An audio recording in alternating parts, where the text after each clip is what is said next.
Setelah Saul mati dan ketika Daud kembali sesudah memukul kalah orang Amalek dan tinggal 2 hari di Siklak, maka datanglah pada hari ketiga seorang dari tentara dari pihak Saul dengan pakaian terkoyak-koyak dan tanah di atas kepala. Ketika ia sampai kepada Daud, sujudlah ia ke tanah dan menyembah. Bertanyalah Daud kepadanya, "Dari manakah engkau?" Jawabnya kepadanya, "Aku lolos dari tentara Israel." Bertanyalah pula Daud kepadanya, "Apakah yang terjadi? Coba ceritakan kepadaku." Jawabnya, "Rakyat telah melarikan diri dari pertempuran. Bukan saja banyak dari rakyat yang gugur dan mati, tetapi Saul dan Yonatan anaknya juga sudah mati."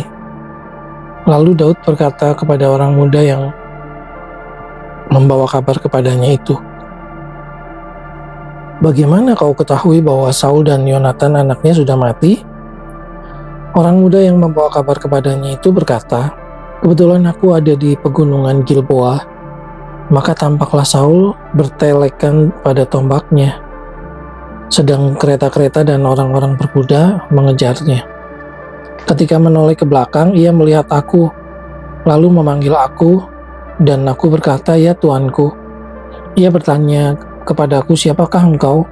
Jawabku kepadanya, "Aku seorang Amalek." Lalu katanya kepadaku, "Datanglah kemari dan bunuhlah aku, sebab kekejangan telah menyerang aku, tetapi aku masih bernyawa." Aku datang ke dekatnya dan membunuh dia, sebab aku tahu ia tidak dapat hidup terus setelah jatuh. Aku mengambil jejamang yang ada di kepalanya dan gelang yang ada pada lengannya, dan inilah dia aku bawa kepada tuanku." Lalu Daud memegang pakaiannya dan mengoyakkannya, dan semua orang yang bersama-sama dengan dia berbuat demikian juga. Dan mereka meratap, menangis dan berpuasa sampai matahari terbenam karena Saul, karena Yonatan anaknya, karena umat Tuhan dan karena kaum Israel, sebab mereka telah gugur oleh pedang. Kemudian bertanyalah Daud kepada orang muda yang membawa kabar itu kepadanya, "Asalmu dari mana?" Jawabnya, "Aku ini anak perantau orang Amalek." Kemudian berkatalah Daud kepadanya, "Bagaimana? Tidakkah engkau segan mengangkat tanganmu, memusnahkan orang yang diurapi Tuhan?" Lalu Daud memanggil salah seorang dari anak buahnya dan berkata, "Kemari, paranglah dia." Orang itu memarangnya sehingga mati. Dan Daud berkata kepadanya, "Kau tanggung sendiri darahmu, sebab mulutmu lah yang menjadi saksi menentang engkau, karena berkata, 'Aku telah membunuh orang yang diurapi Tuhan.'"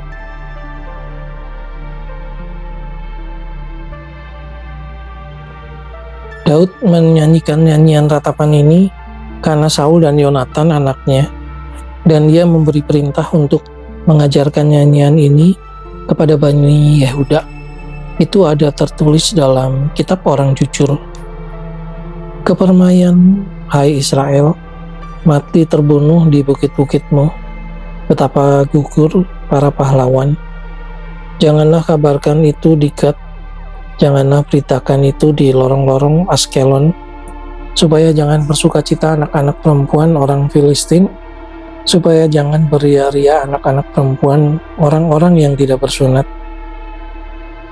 Hai gunung-gunung di Gilboa, jangan ada embun, jangan ada hujan di atas kamu, hai padang-padang pembawa kematian, sebab di sanalah perisai para pahlawan dilumuri, perisai Saul yang tidak diurapi dengan minyak, tanpa darah orang-orang yang mati terbunuh, dan tanpa lemak para pahlawan, panah Yonatan tidak pernah berpaling pulang, dan pedang Saul tidak kembali dengan hampa. Saul dan Yonatan, orang-orang yang dicintai dan yang ramah, dalam hidup dan matinya tidak terpisah. Mereka lebih cepat dari burung Raja Wali, mereka lebih kuat dari singa.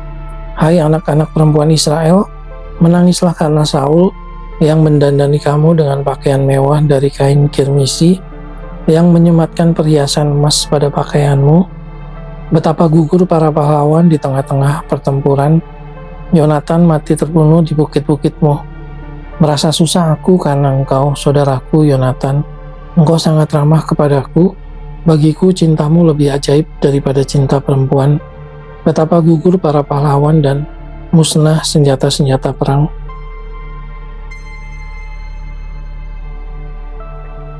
Kemudian bertanyalah Daud kepada Tuhan, katanya, apakah aku harus pergi ke salah satu kota di Yehuda? Firman Tuhan kepadanya, pergilah. Lalu kata Daud, kemana aku pergi? Firman-Nya, ke Hebron. Lalu pergilah Daud ke sana dengan kedua istrinya, Ahinoam perempuan Yisrael dan Abigail, bekas istri Nabal orang Karmel itu. Juga Daud membawa serta orang-orangnya yang mengiringinya masing-masing dengan rumah tangganya, dan menetaplah mereka di kota-kota Hebron. Kemudian datanglah orang-orang Yehuda, lalu mengurapi Daud di sana menjadi raja atas kaum Yehuda. Ketika kepada Daud diberitahukan bahwa orang-orang Yabes Gilead menguburkan Saul, maka Daud mengirim orang kepada orang-orang Yabes Gilead dengan pesan, diberkatilah kamu oleh Tuhan karena kamu telah menunjukkan kasih-Mu kepada Tuanmu Saul dengan menguburkannya. Oleh sebab itu Tuhan kiranya menunjukkan kasih dan setianya kepadamu. Aku pun akan berbuat kebaikan yang sama kepadamu, karena kamu telah melakukan hal yang demikian. Kuatkanlah hatimu sekarang dan jadilah orang-orang yang gagah perkasa, sekalipun Tuanmu Saul sudah mati, dan aku telah diurapi oleh kaum Yehuda menjadi raja atas mereka.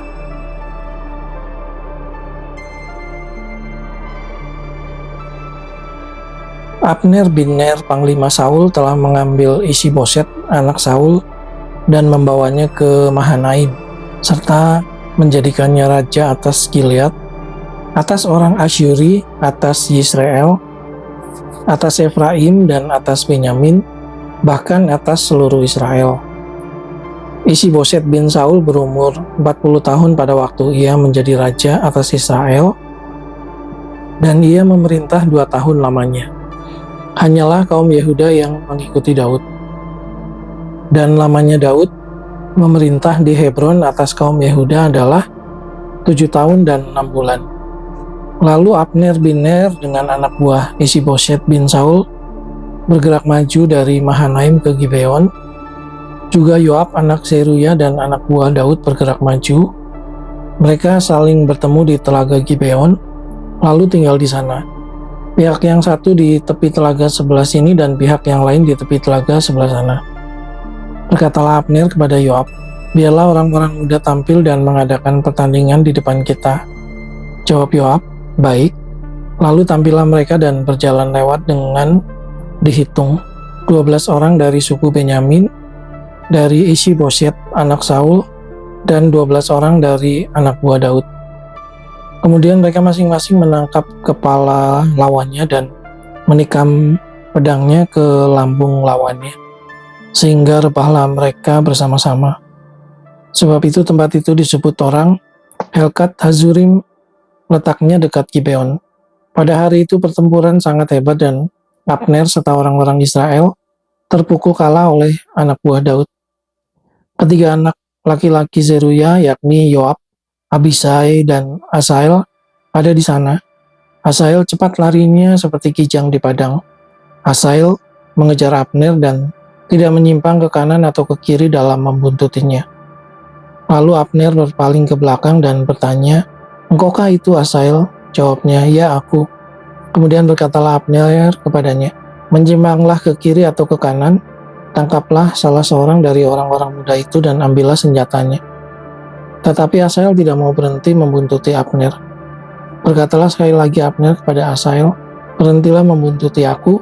Apakah aku harus memukul engkau sampai jatuh? Bagaimana aku dapat memandang muka Yoab abangmu itu?" Tetapi Asael menolak berhenti. Lalu Abner menusuk ke belakang ke perut Asael dengan tombaknya, sehingga tombak itu menembus belakangnya, dan rebahlah ia di sana dan mati di tempat itu juga. Semua orang yang datang ke tempat Asael rebah dan mati itu berhenti di sana.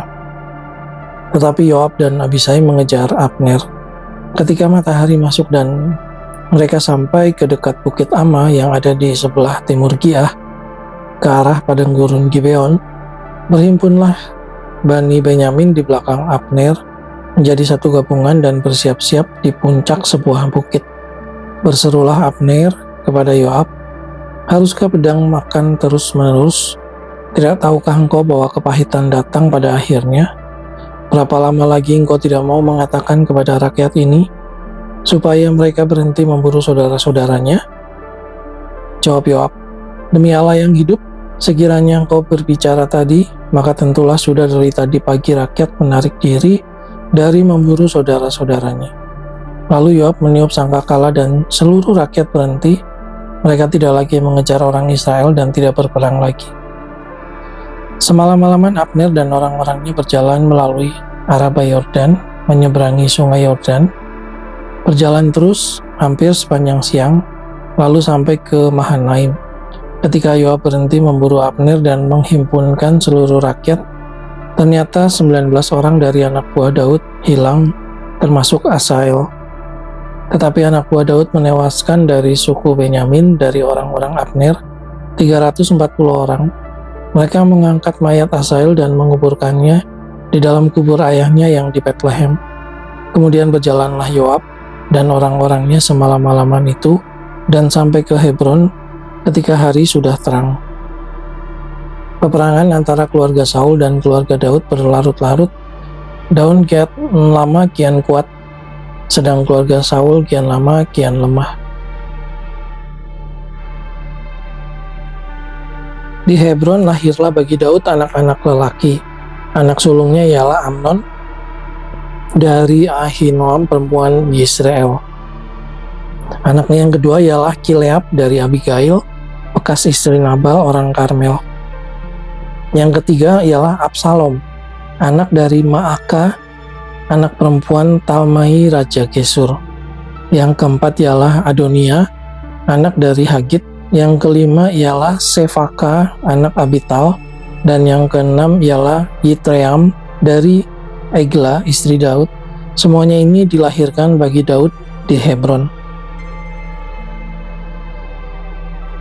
Selama ada peperangan antara keluarga Saul dan keluarga Daud, maka Abner makin mendapat pengaruh di antara keluarga Saul. Saul mempunyai gundik yang bernama Rispa. Dia anak perempuan ayah. Berkatalah Ishiboset kepada Abner, "Mengapa kau hampiri gundik ayahku?"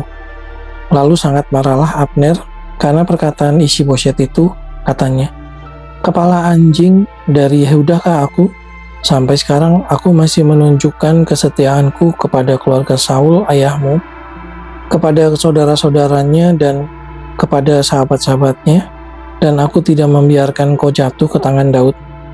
Tetapi sekarang kau menuduh aku berlaku salah dengan seorang perempuan. Kiranya Allah menghukum Abner, bahkan lebih lagi daripada itu, jika tidak aku lakukan kepada Daud seperti yang dijanjikan Tuhan dengan bersumpah kepadanya, yakni memindahkan kerajaan dari keluarga Saul dan mendirikan tahta kerajaan Daud atas Israel dan atas Yehuda, dari Dan sampai Beersheba." Dan Ishiboset tidak dapat lagi menjawab sepatah kata pun kepada Abner karena takutnya kepadanya.